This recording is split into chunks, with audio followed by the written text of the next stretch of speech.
રોકાણકારો માટે કમાણીની સિઝન ચાલી રહી છે ત્યારે નાની મોટી અનેક કંપનીઓ આઈપીઓ લઈને આવી રહી છે।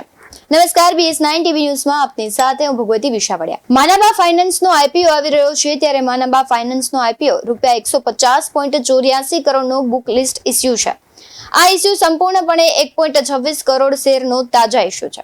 માનબા ફાઇનાન્સ આઈપીઓ 23 સપ્ટેમ્બર 2024 ના રોજ સબસ્ક્રિપ્શન માટે ખુલી ગયો છે અને 25 સપ્ટેમ્બર 2024 ના રોજ બંધ થશે।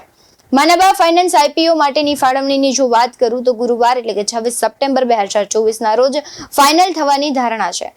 માનબા ફાઇનાન્સ આઈપીઓ કામચલાઉ સાથે બીએસસી અને એનએસસી પર પણ લિસ્ટેડ છે। લિસ્ટિંગ તારીખની જો વાત કરું તો સોમવાર એટલે કે 30 સપ્ટેમ્બર 2024 નક્કી કરવામાં આવી છે। જો વધુમાં તેની વાત કરું તો Manba finance IPO price band પ્રતિ શેર ₹114 થી 120 પર સેટ કરવામાં આવી છે। અરજી માટેની લઘુત્તમ લોટ સાઇઝ 125 પ્રતિ શેર છે। છૂટક રોકાણકારો દ્વારા જરૂરી રોકાણકારની લઘુત્તમ રકમ ₹15,000 છે। એટલે કે એનઆઈઆઈ માટે લઘુત્તમ લોટ સાઇઝનું રોકાણ 14 લોટ એટલે કે 1750 શેર છે, જેની રકમ 2,10,000 છે અને બીએનએનઆઈ માટે તે 67 લોટ એટલે કે 8,375 શેર, જેની કિંમત થાય છે 1,05,000। વધુમાં વાત કરું તો કે Hem securities limited Manba finance આઈપીઓની બુક રનિંગ લીડ મેનેજર છે, જ્યારે Link Intime India private limited issue share માટે રજિસ્ટ્રાર છે। વિગતવાર વાત કરું તો Manba finance IPO promoter holding કંપનીના corporate Manba investment and securities private limited, Avalon advisory and consult service private limited, Manba Fincourt private limited અને માનબા ઇન્ફોટેક એલએલપી અને મનીષ કિરીટ કુમાર શાહ છે।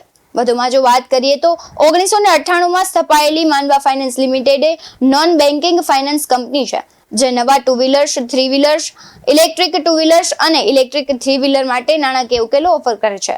વપરાયેલી કાર, નાના વ્યવસાય લોન અને વ્યક્તિગત લોન પણ તે આપે છે।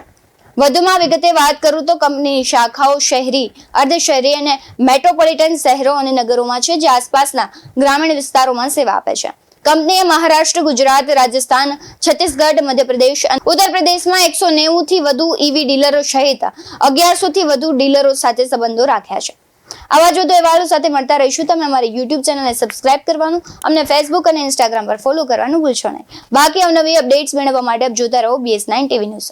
અહીં આપેલી માહિતી માત્ર જાણકારીના હેતુથી આપવામાં આવી છે। બજારમાં રોકાણ કરતા પહેલા હંમેશા નિષ્ણાતની સલાહ લેવી જરૂરી છે। BS9 ટીવી ન્યૂઝ ક્યારેય કોઈને રોકાણ સંબંધિત સલાહ નથી આપતું। નમસ્કાર।